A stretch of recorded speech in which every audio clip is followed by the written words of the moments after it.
Welcome back, one and all, to another episode here at the Damage Report. I'm John DeRola. It is Tuesday, and so we're very lucky, as so often is the case recently, to be joined by Nina Turner. Nina, how's it going? Going well, John. How are you today? I'm doing okay. I'm back in the studio after several weeks away from a combination of the holiday and feeling sick, and then wanting to get tested to make sure that I didn't have COVID and all that. But I am feeling pretty good. Are you like totally back in fighting shape? I know you had your own experience of being sick recently.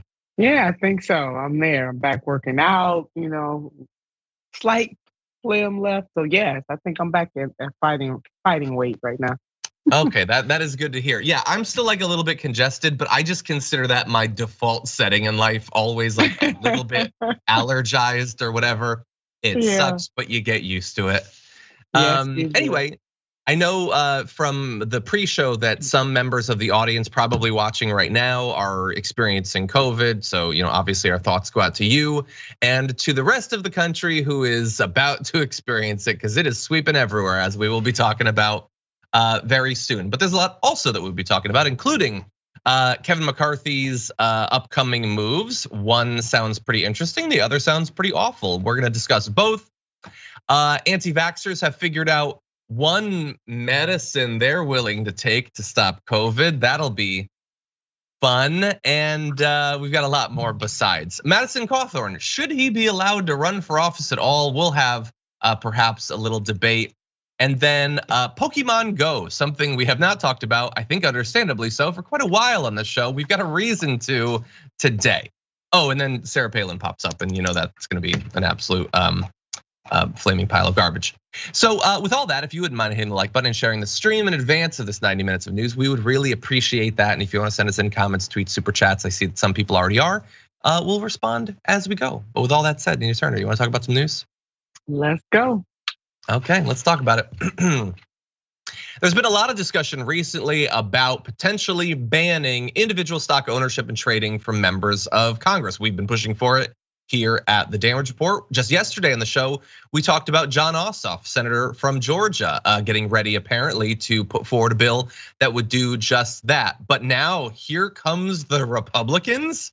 Maybe Kevin McCarthy, who is currently a House Minority Leader, a Republican member of Congress, says that he is considering barring members of Congress from owning and trading individual stocks and equities, potentially taking this issue, an anti-corruption issue, and taking it for the GOP. So he told Punchbowl News that he was considering the changes, but had not yet come to any conclusions on what kinds of limits or bans would be put in place. And Punchbowl News also reported that new rules could only let lawmakers hold what he's considering right now, hold professionally managed mutual funds or stocks in the kinds of companies that are not relevant to the committee work that they do. So only holding like professionally managed mutual funds or things that are divorced from like an individual corporation, and whether they do well or not, that's in line with some of the other proposals that have been put forward. But allowing them to own individual stocks that are not related to the work they do, that's a little bit looser than some of the proposals we've seen. But before we jump into our back and forth about this, I do want to let you know that he has individually, McCarthy, voluntarily abstained from trading individual stocks, according to Insider. And we have Dave Leventhal on. We've been breaking down their analysis constantly over the past couple of years about individual stock ownership and trading and all the corruption of that. So, Nina Turner, I'm curious what you think about McCarthy potentially pushing for this. Overall, do you buy it? Do you buy that he's being serious, that this is something he might do, that he wants to do? I hope he is, John, and I'm glad. This should not be an issue that only Democrats take up. Ironically, leadership in the Democratic Party, they don't want to take this up. So really glad that Senator Ossoff had the courage to go beyond that and introduce, or is about to introduce, his own legislation. And I am. I mean, I cannot believe I'm saying this, but I'm going to say this today. On issues of this, we want both Democrats and Republicans to take action. And I am glad that Republicans are saying we just might do it. Now it's gonna be a big embarrassment for Democrats because they should be leading this charge, but it is good that the Republicans are saying we might do this. Yeah. I hope they do. Yeah. I certainly hope so. It would be hugely embarrassing for quite a few Democrats. No one more so potentially than Nancy Pelosi, who not only has come out against these sorts of reforms, but did so in a particularly embarrassing way. We're not going to play the video again. We've played it several times now, but so condescendingly just dismissing the concerns as this is a free market and we want people to be involved in that. Nina, I don't remember if we spoke about that, but what did you think about what she said? It made no sense. That is not even the answer to the question. Like, answer this question. It is, some of our colleagues on the Hill Rising, and I don't think it was Ryan, but it was his co-host, basically gave the analogy of it's like the umpire. The umpire gets to call the game and also gets the benefit from the call of the game. I would have used basketball. The referee is the sixth man or woman on the court, but et cetera, et cetera. We can fill in our own sports analogies. The bottom line is it is corrupt and or corrupting to have the very people who make the rules and are supposed to call the foul actually benefit from the making of the rules and the calling of the foul. Why wouldn't she support something like that? But it was a very kind of cavalier. It was almost like when she did the ice cream, when they went to her house and her freezer and then the designer ice cream, just totally out of touch. Yeah, 100%. It's almost enough to make you think that she is out of touch and too wealthy to actually represent the American people and fundamentally corrupt. It's almost enough to make you feel that way. And I will try to come up with my own sports analogies. I'm starting to work on one on the back burner with Quidditch, but I don't have it quite there. But we will work on it. And I also want to remind people, in case you haven't seen our previous coverage on this topic, there was a poll that came out last week about overall support for stopping Congress from doing this. And overall, it was at 76%. So already wildly popular in. We're told constantly about how divided we are as a nation. Well, apparently not on this. And I thought the most amazing part of that poll was that while Democrats were very supportive of banning the practice, Republicans were like 10 points more supportive. So this is a topic that Republicans actually, like, if they wanted to be representative, if they actually cared about the economic interests of their base and not just, like spurring them to ever increasing heights of xenophobia, could move on. And it's certainly a thing that we could see bipartisanship for, like fighting against corruption and all of that. I feel like that would be a popular move, but will it actually happen? I don't know. I mean, after all, McCarthy could sign on to some of the previous bills. Like we have a proposed bill that would end trades among members, the Ban Conflicted Trading Act. That was introduced in the Senate last year by 4 lawmakers, Jeff Merkley of Oregon and Georgia's other freshman senator, Raphael Warnock. House version is backed by Ocasio-Cortez and Cloud, along with members from both parties. I mean, they could just take that up and like they could pass that in theory. What I wonder though, do you believe the opposition that Nancy Pelosi has indicated to this, do you think that that's a rhetorical thing, or do you think it's so strong that in theory, if they thought they could get this passed, she's speaker, she has quite a bit of power in the House. Do you think she would actually like stop something like this from coming up for debate or a vote? I would hope not. I mean, it would not be beneficial to the party itself in terms of winning over voters in this country. It just wouldn't. And as you reminded us of that polling that was done, it is very clear that the American people believe that elected members of the Congress in both chambers should not be able to participate in stock trading while they're writing the rules. So it would be the antithesis of helping the Democratic Party. Even if she just looked at it from a purely political perspective, John, maybe she doesn't care about it in the same way that we do. Maybe she doesn't see it as corrupt or corrupting. So even if it's just a political lens, it would behoove her as the Speaker of the House to go with the members, or at least don't stand in their way if we can get the majority of the members who want to see something like this come to the floor and even pass the House and go to the Senate.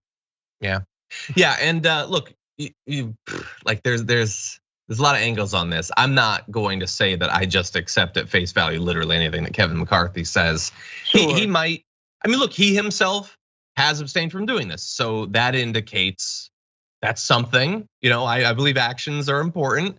That said, it's very easy to throw it out there and get a little bit of good press and then not actually do it. Doing it requires you getting other Republicans to sign on, and many of them do own and trade individual stocks. So yeah, we'll have to see about that, but it would be popular. And it's insane that like Nancy Pelosi is not only, obviously biased because she is wealthy and she has made trades, and her husband makes trades and has made individual trades that actually seem incredibly suspicious, in terms of insider information. But when you look at Nancy Pelosi's wealth increase over time, over the past like 2 decades, like how can someone who is so clearly benefited from her position be managing, whether this is legal or not? Like she is in just such a biased position. But I want to give credit to Ryan Grimm. He points out in a very good tweet, Democrats would rather lose the House than not have a chance to beat the market by 10%.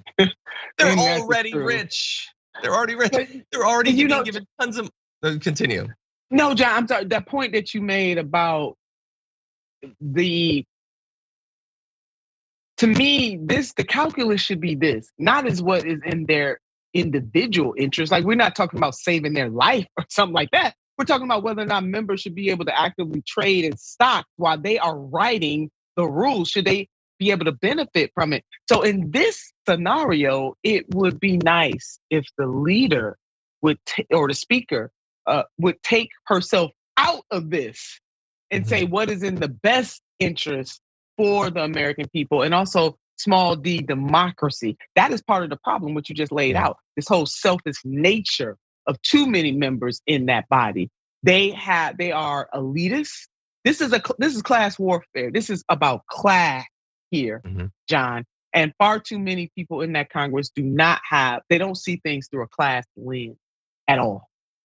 Yeah. Some do, and thank God for it. Some of them do. But the ones that have the superpowers tend not to care about class interests. Well, they do, their own class interests. Their own class interests. The hell with everybody else.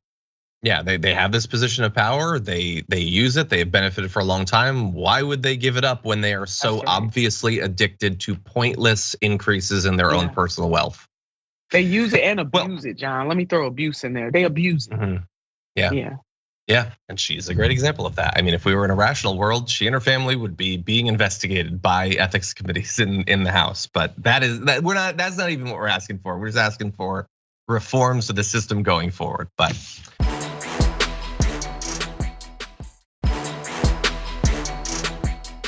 anyway, so gave a little bit of credit there to Kevin McCarthy. Why don't we take it away now? Let's jump into this video. The Democrats have created a new thing where they're picking and choosing who could be on committee. Never in the history have you had the majority tell the minority who could be on committee, but this new standard, which these Democrats have voted for, if Eric Swalwell cannot get a security clearance in the private sector, there's no reason why he should be given one to be on Intel or Homeland Security. So he will not be serving there. So you're going to, if you're the Speaker of the House, you're going to remove him from those committees. Ilhan Omar should not be serving on foreign affairs. What about any committees for Ilhan Omar? This is a new level of what the Democrats have gone. We're going to reshape. I mean, think about what happened to Afghanistan. Why did Afghanistan collapse so fast? Was the Intel Committee under Adam Schiff focused on impeachment and not on the safety of America? Why are people coming across the border that are on a terrorist watch list? What are they doing about it? And their own members on that committee says it's not happening when it's true. We're going to hold people to a higher standard in the process if they want to be on the Intel Committee and on the training of what to be a part of that. Take the politics out of it of what they've been doing. Okay, so take the politics out of it and then put it immediately into literally every word that he just said there, because he is now describing an incredibly purposefully expansive, vague, broad standard for just removing people from every committee because, hey, bad things happened and they were on the committees, so I guess you don't get to be on it anymore, which I think it's fair to say is not what has happened with Marjorie Greene and Paul Gosar, the two individuals that have been removed from their committee. Steve King, by the way. Now, notice he didn't want to bring up Steve King there because, again, it's just so obvious why these people have been removed from their committees. But now they're doing what they've sort of been hinted at for a while. He's previously hinted that Ilhan Omar, Representative Omar, is just not going to be on committees anymore. Why? I don't know. He provided supposed reasons for the others there, for Swalwell and Schiff. With Ilhan Omar, he just said she's not gonna be on it. Why? I don't know. I mean, we all know, Nina. I think we all know what the problem is there. But what do you think about this promise? He could be the speaker in less than a year, possibly. And he's saying, no, I'm gonna take her off of everything. He could be. I mean, you hit the nail on the head. I mean, those are my points I was gonna make about Marjorie Taylor Greene and you'll do it better. Gosar. Make them again. So, no, teamwork makes the dream work. They have it out for Congresswoman Ilhan Omar, and we all know why. You know, a Black woman, immigrant, you name it, outspoken, not falling for their BS, telling it like it is. They just have it out for her. I will say one good thing in this bad situation is that he's being very transparent about his intention. So let's get prepared for that. There will be no surprises because he has just laid out exactly what he intends to do. He knows good and well. And the part about politics, this is all about politics. Just because you say take the politics out of it does not make it so. Yeah, 100%. That you're speaking to Breitbart News. You're the minority leader talking about committee membership. This is politics at this point. When that Breitbart cave troll says, is Ilhan gonna get taken off of everything? That's politics. That's what you're involved in. That's why you decided to speak with them. You're not talking to NPR or whatever. Like you went there for a political conversation. And so everything that he's saying there is obviously insane, but it's actually one layer more insane than might be clear. Because he talks there about the standard that has supposedly been set by the Democrats, that he believes that Paul Gosar and Marjorie Greene being taken off of their committees for, and let's just remind everyone, Paul Gosar gleefully multiple times spread a video of him assassinating AOC and also Biden and fantasizing about Lauren Boebert and Marjorie Greene doing the same, about literally cutting the back of the neck of AOC. Marjorie Greene, I mean, what didn't she do? But specifically, she responded favorably to social media posts about shooting Nancy Pelosi, spread anti-Semitic conspiracy theories about space lasers, made comparisons to people being expected to wear masks or get vaccinated the same as being literally killed in gas chambers in World War II. Now, he then says, so, Ilhan Omar a couple years ago, she had her tweet about all about the Benjamins. But understand, he's not just setting an insane comparison between those two things because they're obviously not the same. He also says Gosar and Marjorie Greene get their committees back. So he's not saying there's a new standard where we get to be critical about people. He's saying we're not gonna be critical about Republicans no matter how explicitly violent their political speech is. But if you had a tweet we don't like, or if you were on a committee when something bad happened, we're gonna take you off. So it's not even like sort of shallowly, cynically partisan, but even. It's also incredibly hypocritical there, Nina. Yeah, I mean, and he's being very transparent with this, John. Understand and hear this. So leads me to this point. Democrats should be doing everything that they can do to shore up the 2022 midterms. How can they do that? I'm so glad you asked. How about delivering for the people? Because we're gonna let this madman, this madman has the chance of becoming Speaker of the House? No. So memo to my Democratic colleagues, come on, let's go and deliver. Cancel that student debt, the speech in Georgia, let's get rid of the filibusters, a whole bunch of things that Democrats can do to turn the tide and fight back against McCarthy. Yeah, 100%. I mean, look, we know historically that after you win the presidency, same party tends to lose seats in the House. So the midterm election is going to be difficult no matter what. I mean, we're still in the middle of a pandemic. That's certainly not going to help the party that's in power. So maybe no matter what, they would lose. But Nancy Pelosi and Chuck Schumer and Joe Manchin and Kyrsten Sinema and Joe Biden certainly don't seem to have anything approaching a fire under their asses. They don't even have like a slightly comfortable warmth under their asses when it comes to the midterm. So I think it's insane to let Kevin McCarthy be in charge. But if it happens, if Ilhan Omar is literally just removed from her committee assignments, let's keep it real, for being a Muslim woman, for being a Black Muslim woman, that's gonna happen as a result of right-wing insanity, yes. But some of that right-wing insanity will be on the part of Democratic leadership that are perfectly fine with this happening and are not willing to do what is necessary and also moral and popular to make sure that they don't take the majority. That's exactly right, John. Well, we will see. I mean, this might well happen within a year, but for now, we are going to take our first break. When we come back, a couple different updates on the pandemic, including Deltacron, a much feared new variant, or is it? We'll give you the rundown after this.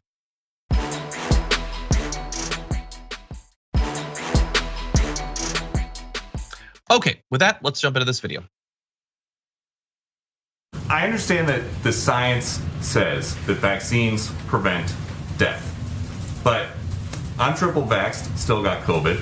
You're triple vaxxed, still got COVID. Why is the president still referring to this as a pandemic of the unvaccinated? Well, I think, Peter, there's a significant difference between, and you just experienced this, and not to expose your public health experience, but I can speak to mine as well. I had been triple vaxxed. I had minor symptoms. There is a huge difference between that and being unvaccinated. You are 17 times more likely to go to the hospital if you're not vaccinated, 20 times more likely to die. Yes, but how is it a pandemic of the unvaccinated? So look, that's Peter Doocy. He is a Doocy, so he's doing his best to deliver propaganda and misinformation for Fox News and those questions to Jen Psaki. But look, while I'm very critical of Jen Psaki quite often, that's a good answer there. And she described how, yes, people who are vaccinated are still getting sick thanks to how apocalyptically transmissible the Omicron variant of COVID is. But they are less likely to have really bad cases. And by that, I do not mean that they won't have symptoms. We have people in the audience right now that have it and are experiencing bad symptoms. But they're less likely to be hospitalized, less likely to die. And those, Nina, to me, seem like important distinctions, but they didn't seem all that persuasive to Doocy there. Yeah, no, I mean, the stakes are high. So whether or not the president is saying this was a pandemic, quite frankly, when you're trying to get people to get vaccinated or the unvaccinated, and still the facts still show that if you are unvaccinated, if you should contract the virus, the bad parts of it, you're more susceptible to those, having to go to the hospital, needing a respirator, et cetera, versus people who are vaxxed, still can be exposed, still can contract the virus, but have some protections there so they don't get the worst end of it. What this really is a pandemic, period.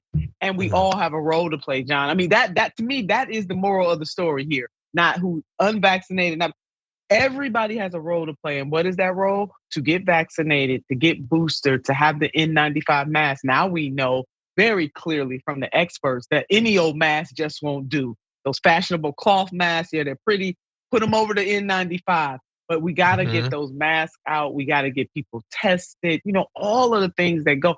And it's not just up to government officials. Government has a strong and important role to play, don't get me wrong. But also, John, each and every individual has a role to play to help us tame this virus that is going to be with us for the rest of human history. That's it, but we gotta tame it. And there are ways for us to do that. So yeah, I'm with you on the Jen Psaki. I often critique her as well because she says stuff and is condescending at times, but I think her answer to him was right on point. Yeah, look, everything that Nina just said there is very reasonable. But if I could channel like your average right winger, like a role to play, I don't want to play a role. I don't want to do anything. A mask, I have to put a mask on. I have to get a vaccine, a shot. I have to go to Walgreens once every 6 months. And look, honestly, that is true. Now, look, am I exaggerating? I'm being a little bit Psaki-esque myself, a little bit condescending. Yes, okay, it's early. I get to be, but that is why why is Peter Doocy asking? He literally preceded his question by saying, "I get that there's differences in deaths, but why is he saying no? But you just answered your question before you asked it. Why are you still asking the question?"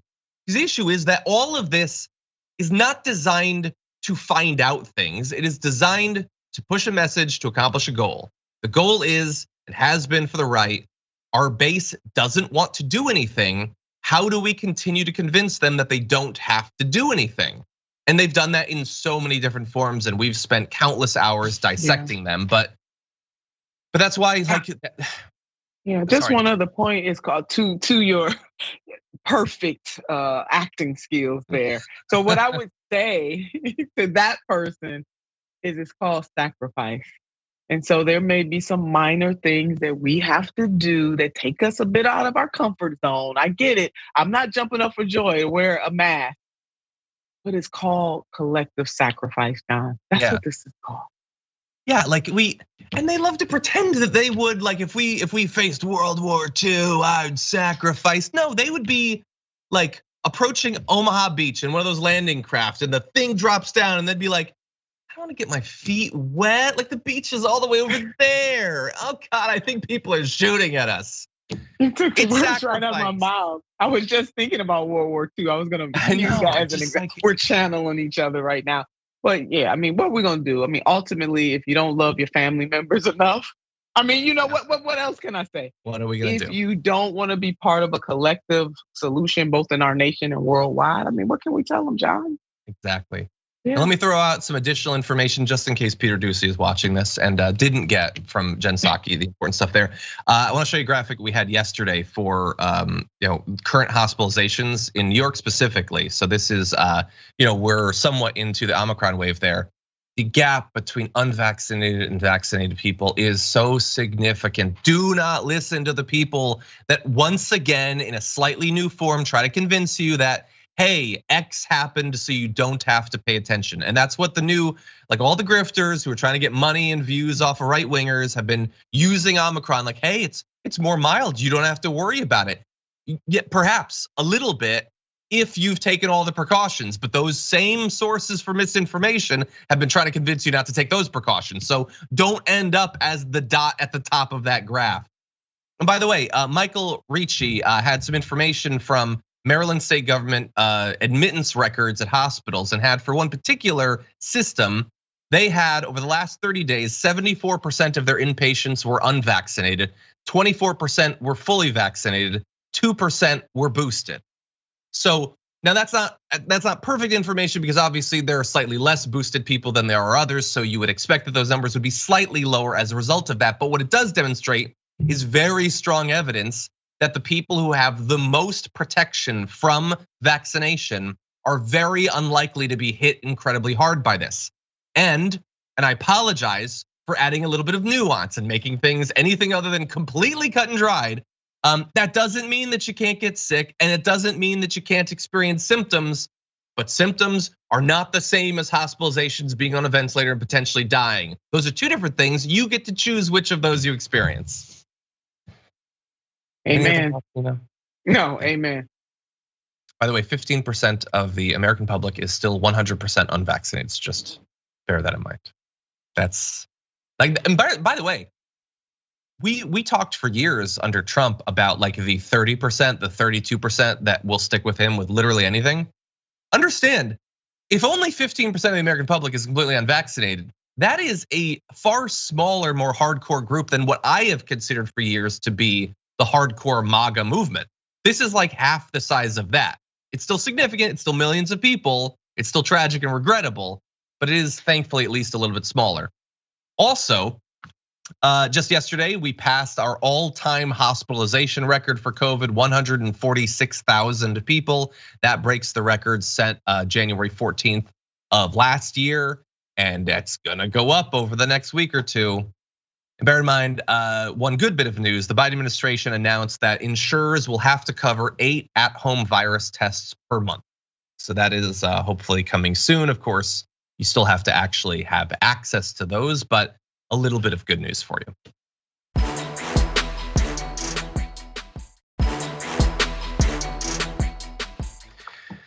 Now let's jump into something very different. You might well have heard about Deltacron, or I think they call it Florona recently. And perhaps after hearing those things, you just turned off the TV because ain't nobody got time for that. It's already so rough with Omicron and all that. And we just started the new year, but let me make you feel potentially a little bit better about those two things. And then you can go back to just being worried about Omicron and Delta. So Florona, which sounds like a combination of the flu and coronavirus, is kind of that, but it is not the combination you might fear. it is not a new thing where they have combined forces and are mutating into something horrendous. It is effectively being infected with both at the same time, which is bad, obviously. And during the winter, there's a chance of that happening. But don't worry about that being some new monster thing that's gonna mutate and spread on its own. So let's just get that out of the way. On Deltacron, it's a little bit more complicated and we don't know for sure, but you've probably seen reports coming out of Cyprus that they've discovered a new strain of COVID-19 that combines the Delta and Omicron variants. Now, if you just hear that, you rightfully might be terrified because Delta wasn't as transmissible, but was more deadly. Omicron, not as deadly, but very transmissible. The fear would be that if they combine, then you've got something that easily transmits but kills people.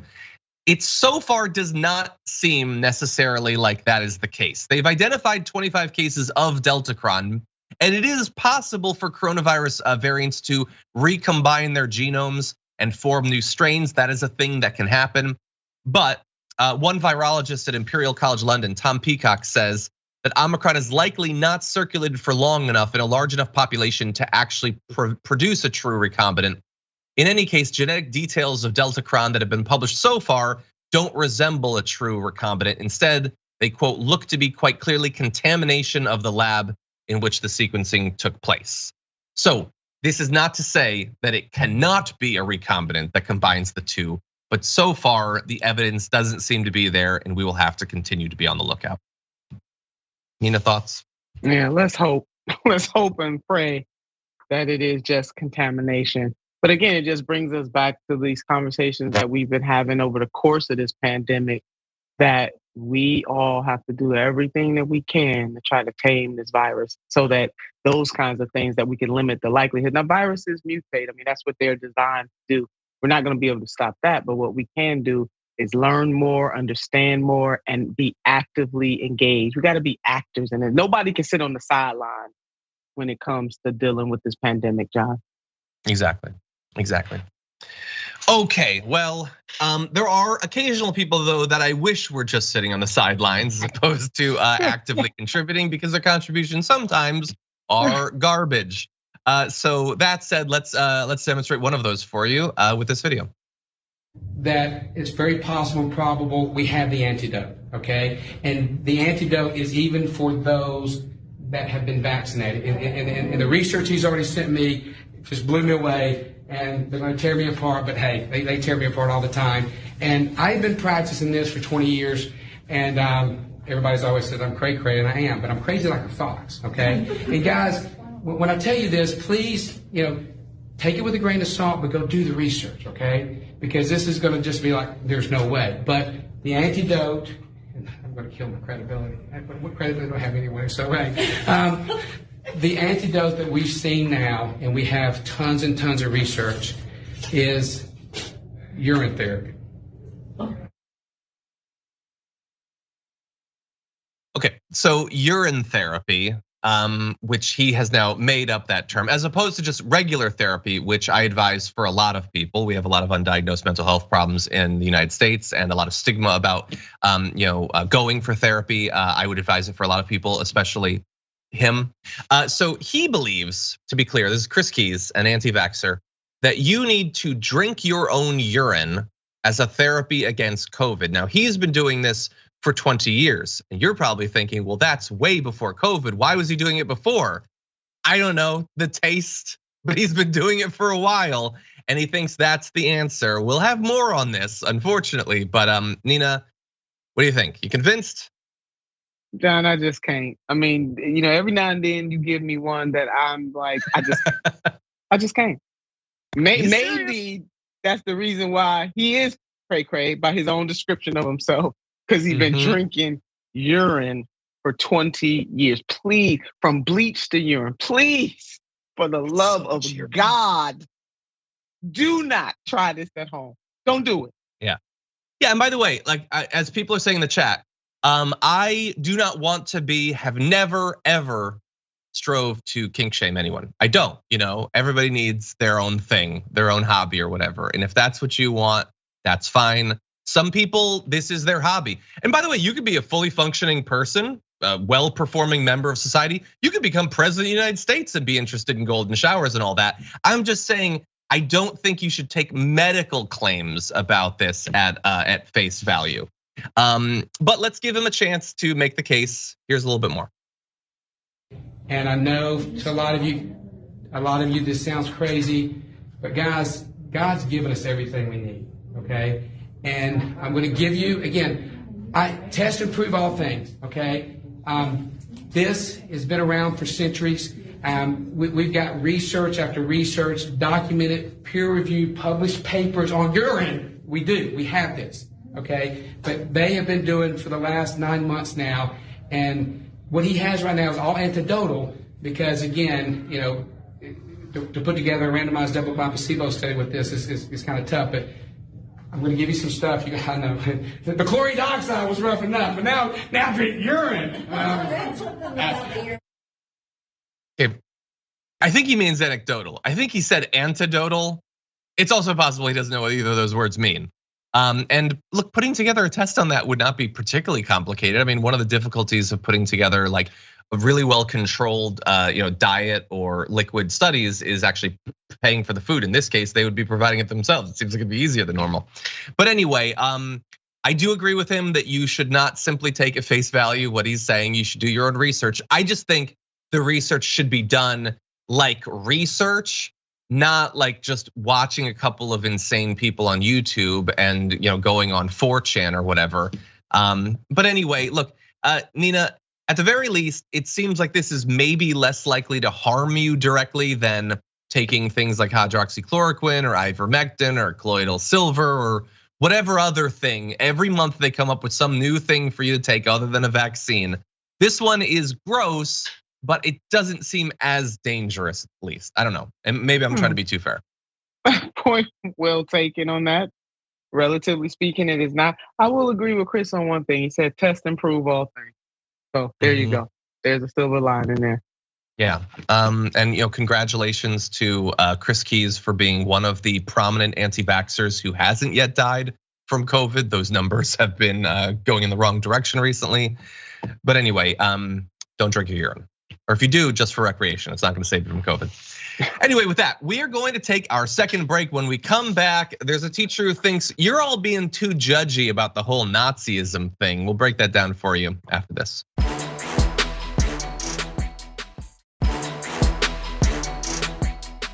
Okay, so let's jump into a little bit more news. Just last week over in the Indiana State Senate, they had a committee hearing about a potential bill. It is one of these sorts of bills that we talked about quite a bit that would attempt to stop teachers from teaching things that the GOP or their base have an issue with, like anything having to do with history or race. And in particular, State Senator Scott Baldwin said that in lessons about things like fascism and Nazism, teachers need to be impartial, which is, I think, odd. And someone else who thinks that it's odd is a teacher in that area. History teacher Matt Bockenfield spoke at the committee hearing, and here's what he had to say about this. I tell my students the purpose in a democracy of understanding the traits of fascism is so that we can recognize it and we can combat it. That is why we learn to use history to make a better world. And it feels like this bill has the potential, even if it's not the intent, to take the fangs out of our lessons and say, no, you are a neutral force. Of course, we're neutral on like political issues of the day. We don't stand up and say who we voted for or anything like that. But we're not neutral on Nazism. We take a stand in the classroom against it. And it matters that we do. I'm not discrediting as a person Marxism, Nazism, fascism. I'm not discrediting any of those isms out there. And I have no problem with the education system providing instruction on the existence of those isms. I believe that we've gone too far when we take a position on those isms as it relates to, we need to be impartial. Again. Okay, I certainly have thoughts, but Nina, what do you think about this back and forth? I mean, that teacher laid it out in a very cool, calm, collected way. I'm about to jump out of my skin. Neutral about genocide? Neutral about Nazism being a form of fascism? Are you out of your mind? Neutral about this whole, under the leadership of Hitler, that to have a certain even phenotype made you superior. The man was trying to spread this all over the world. Concentration camps for our Jewish sisters and brothers and family and friends and people with deformities and gypsies and people who just didn't fit. Are you kidding me? Neutral? No, that teacher was absolutely right. We cannot be neutral in teaching about Nazism. That elected official is out of here, has lost his ever-loving mind, John. This is and these are the kinds of, and that is why, I mean, you got me. This is why we must pay attention to not only who is elected to the Congress, but the types of people who are elected to state legislatures all over this country. And my party, Democrats, have definitely dropped the ball on that. That's where we're losing most of the ground. That is insanity, John. Absolute insanity. When I served in the Ohio Senate, some of my Republican colleagues was pushing that students must learn the Declaration. They must learn this and they must learn that. Now that was mild, right? Compared to what we're talking about today. Like we would take that. But when another colleague, my colleague and I introduced, they must learn Frederick Douglass's "What to the Slave is the 4th of July." They lost their stuff. Okay, another show. But yeah, I'm very creative when I was in the Ohio Senate for sure. Well, wait, hold up, Nina. As members of the media, I think we can say the facts of what happened in this story, but let's not give our opinion or imply anything about it. Yeah, don't imply anything. I love the idea, he's you can teach about it, but let's not bias the students. Imagine a chem teacher teaching about the existence of hydrochloric acid, but being barred from saying, now don't drink it. I don't want to be judgy about acids or anything. What about a health class? Okay, here's chlamydia, that's gonorrhea. Maybe good, maybe bad. Who am I to say whether you should get it? No, you get to have a stance, you should. As Matt Bockenfield says, democracy is not value neutral. Teachers cannot just mindlessly provide trivia facts about something, but attach no moral judgment to it. There, the state senator was like, I don't want to discredit these isms. I do. I want to discredit Nazism. Right. It was bad. It sucked. And I think most of us agree on that. We can't say everybody because it's weirdly trendy on the right these days, but I think it's bad. And I think it's okay to tell kids that. That's right. Jesus, Mary and Joseph. Now look, I also think that instilling the skills necessary to be able to critically think and come to your own conclusions is important as well. But that does not mean that we need to be oddly, I guess it doesn't seem right, but the word might be objective about that when it clearly, the fact that the right is pushing this right now is not unbiased. They want, you think the right is going to stop teachers from saying that communism has had some bad outcomes in terms of famines and things like that. I have a feeling they'll be okay with that. No, this is clearly designed to help the right. Oh, by the way, my producers want to make sure that I mention this. So Baldwin, the state senator there that we were talking about, he was elected back in 2020. In the past, he has received criticism for being a potential member of the Oath Keepers. Now, he says, I'm not an Oath Keeper. I just made a $30 donation to the group back in 2010 when I was running for county sheriff.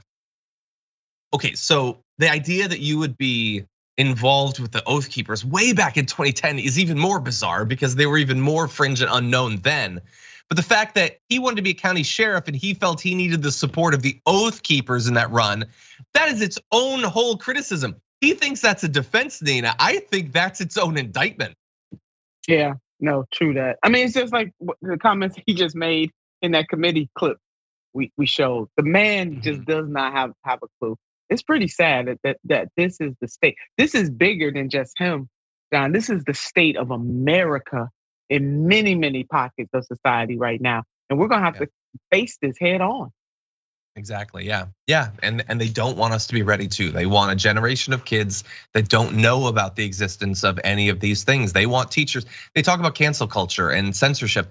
They want teachers to be constantly terrified of saying anything that might cross one of these constantly changing lines. That's what they want. Exactly. And you're right about the critical thinking. Yeah, we don't want people who just repeat and memorize facts. We want you to think critically. But the fact remains, when you're talking about Nazism and fascism, the facts are there and you got to lay them out as they are. We're talking about people being murdered. I mean, we're talking about genocide. We're talking about white supremacy. Man, oh man. Well, let's talk about the other side of this. We'll make the connections in the story, but okay, let's jump into the story. Madison Cawthorn is in Congress. It's a sad country. That's pretty good evidence of it. But perhaps not for much longer, or at least that's what some activists want. A group of 11 voters in North Carolina have filed a legal challenge to disqualify the congressman for running from a second term, arguing that his involvement in a rally immediately preceding the January 6th insurrection constitutionally bars him from waging another campaign. So lawyers for those voters have filed the suit to the State Board of Elections, contending that Cawthorn's comments in a speech shortly preceding the insurrection violate the 14th Amendment, which states in part that no person who, having previously taken an oath as a member of Congress to support the Constitution of the United States, shall have engaged in insurrection or rebellion against the same. And basically, they don't want him to be able to run. Now, there have been other conversations and efforts to do this more broadly for a larger number of representatives who, in a variety of ways, lent support or made supportive comments about what happened on January 6th. This one is specifically limited to Madison Cawthorn himself. And I'm just gonna jump ahead and say that a spokesperson for Cawthorn has said in response to it, over 245,000 patriots from Western North Carolina elected Congressman Cawthorn to serve them in Washington. A dozen activists who are comically misinterpreting and twisting the 14th Amendment for political gain will not distract him from that service. So he's saying the fact that I got voted in proves that I can never do any wrong. Of course, bear in mind he got voted in an election that they all say is incredibly fraudulent and you shouldn't trust the results of, but he's passing over that. Anyway, Nina, what do you think about these efforts to try to bar them from running again? This is just Madison Cawthorn, but some have talked about doing this for others, potentially even including the former president. I mean, it's just another tool in the toolbox. I'm really glad to see activists or glad to see citizens utilize their right to push back.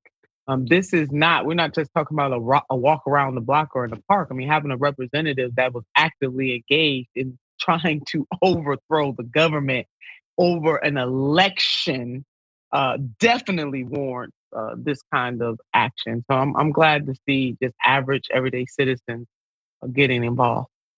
Yeah, I certainly don't have any expectations that this is going to actually succeed. I think, right. But yeah, like Nina's saying, I want people to be involved, and one of the ways that you can and should be involved in is expecting that there are consequences for actions and believing that no one, just because they get into elected office or have some money, should be above the law.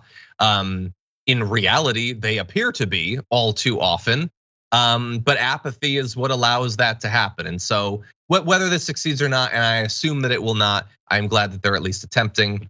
In the meantime, Madison Cawthorn is obviously predictably fundraising off of this, tweeting, "The woke mob won't stop me."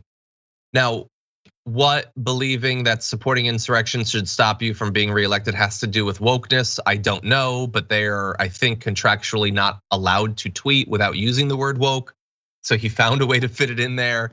But yeah, he's gonna try to fundraise, and honestly, he's probably gonna make some money off of this. Every terrible thing they do, whether it's Marjorie Greene, Madison Cawthorn, Matt Gaetz, they always fundraise off of it, Nina. Millions of dollars, John, come pouring into them. And it's not the woke mob he should be concerned about. It's the mob that tried to overthrow the government on January 6th. That's the mob we need to be concerned about. Exactly. Yeah, and we know a couple months ago he was talking about people potentially needing to go back to DC. So he's already preemptively supporting the next one.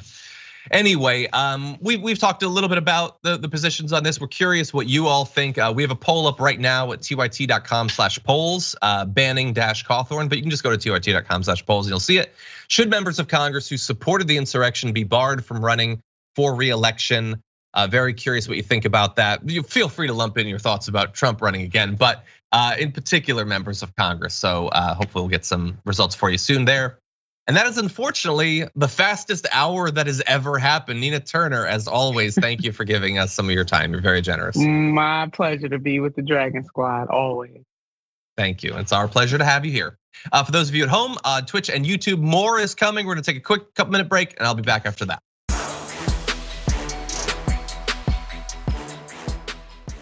Thanks for listening to the full episode of The Damage Report. Support our work, listen ad-free, access members-only bonus content, and more by subscribing to Apple Podcasts at apple.co/TYT. I'm your host, John Adarola. I'll see you soon.